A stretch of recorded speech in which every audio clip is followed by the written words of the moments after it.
जय श्री कृष्ण। श्री गिरिराज दरन की जय। श्री वल्लभाधीश की जय। अपने अपने गुरुदेव की जय। પુષ્ટિ માર્ગમાં વૈશાખ સુદ 14 એટલે કે શ્રી નરસિંહ ચતુર્દશીનો ઉત્સવ. વ્રજ ફાગણ વચ સાતમના દિવસે શ્રીજી મથુરા પધાર્યા અને વૈશાખ સુદ 14ના દિવસે પાછા શ્રી ગિરિરાજજી પધાર્યા. જ્યારે શ્રીનાથજીની ઈચ્છાનુસાર શ્રી ગિરધરજીએ આપને મથુરા પધરાવ્યા ત્યારે મથુરામાં 2 માસ અને 21 દિવસ સુધી શ્રીનાથજી ત્યાં આનંદપૂર્વક બિરાજ્યા હતા. તે વખતે શ્રી ગિરિધરજીએ શ્રીજીને વિવિધ લાડ લડાવ્યા હતા અને હોળી ખેલના દિવસો હોવાથી શ્રીજી વહુ બેટીઓ સાથે પ્રત્યક્ષ હોલી ખેલ્યા હતા અને ફગુઆમાં અનેક વસ્તુઓ પણ માંગી હતી જે ભેટ સ્વરૂપે સ્વીકાર કરી હતી. એમ કરતાં કરતાં જ્યારે ગુજરાતથી શ્રી ગુસાઈજી મથુરા પધારવાના સમાચાર આવ્યા ત્યારે શ્રીનાથજીએ શ્રી ગિરધરજીને આજ્ઞા કરી કે શ્રી ગુસાઈજી ગિરિરાજજી પધારે તે પહેલાં તમે મને જલ્દી મારા મંદિરમાં એટલે કે ગિરિરાજજી ઉપર પધરાવો. આ પ્રમાણે શ્રીજીની આજ્ઞા અનુસાર આપને બપોરના સમયે શ્રી ગિરિરાજજી પર મંદિરમાં પધરાવ્યા અને ત્યાં રાજભોગ ધરાવ્યો. એવામાં શ્રી ગુસાઈજી પણ પરદેશથી ત્યાં પધાર્યા.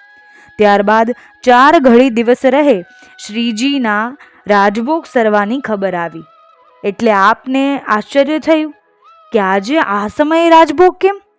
જેથી શ્રી ગિરિધરજીએ ખુલાસો કર્યો અને વિગત કહી કે આપના પધારવાના સમાચાર સાંભળી આપને અહીં જ દર્શન આપવાની ઈચ્છા હોવાથી શ્રીજીને મધ્યાહન સમયે અહીં પધરાવ્યા છે.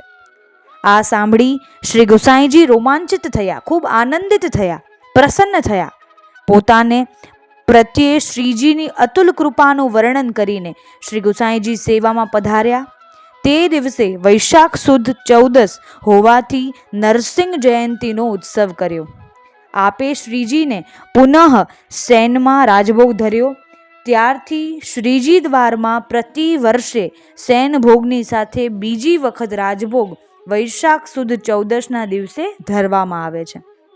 જ્યારે શ્રીજી મથુરા પધાર્યા ત્યારે અહીં ગિરિરાજજીમાં ચતુર્ભુજદાસજીની પ્રભુ દર્શનની લાલસા અત્યધિક વધી ગઈ હતી ને ગિરિરાજજીની તળેટીમાં બેસી અત્યંત વિરહ ભાવમાં દરરોજ પદ ગાતા ગોવર્ધનવાસી સાવરે લાલ તુમ બિન રહ્યો ન જાય. આ પ્રકારે દરરોજ પદ ગાય અને પોતાની વિરહ ભાવના પ્રગટ કરતા. ભક્ત કામના કલ્પતરુ શ્રીજી ભક્તની આ સ્થિતિ જોઈ ન શક્યા અને પાછા પધાર્યા. શ્રીજી પોતાના ભક્તને આવા વિરહ ભાવમાં ન જોઈ શક્યા અને એનો વિરહ દૂર કરવા માટે, એનો તાપ દૂર કરવા માટે એ અહીં પાછા પધાર્યા. મંદિરોમાં વૈશાખ સુદ 14 સાંજે નરસિંહ જન્મ દર્શન બાદ ઉત્સવ ભોગની છાબ ધરાવવામાં આવે છે. તેમાં શીતળપનું અને લીલો મેવો પરિશ્રમ દૂર કરવાની ભાવનાથી અવશ્ય ધરવામાં આવે છે. આજના દિવસે સફેદી રહે મંગલા આરતી પછી અભ્યંગ કરવામાં આવે છે. વસ્ત્ર કેસરી મલમલના રૂપેરી કિનારના પેછોડા અને રૂપેરી ચિત્રનો કુલ્હે શૃંગાર, સાદી 3 ચંદ્રિકાની જોડ તેમજ મોતીના આભૂષણો ધરવામાં આવે છે. કુંડલપાન, હાસ્ત્રિવલ્લી નૂપુર અને વાઘનખા અને શ્રી હસ્તમાં વાઘના મોઢાવાળા, વાઘના મુખવાળા કળા ધરવામાં આવે છે. વિશેષ સામગ્રીમાં સથુઓ ધરવામાં આવે છે અને શ્રી ઠાકોરજીને ખૂબ લાડ લડાવવામાં આવે છે. નરસિંહજીને ફૂલની માળા ધરાવી, પુષ્પની માલા ધરાવી અને શ્રી ઠાકોરજીને 2 વખત તિલક કરી અને ભોગ ધરવામાં આવે છે.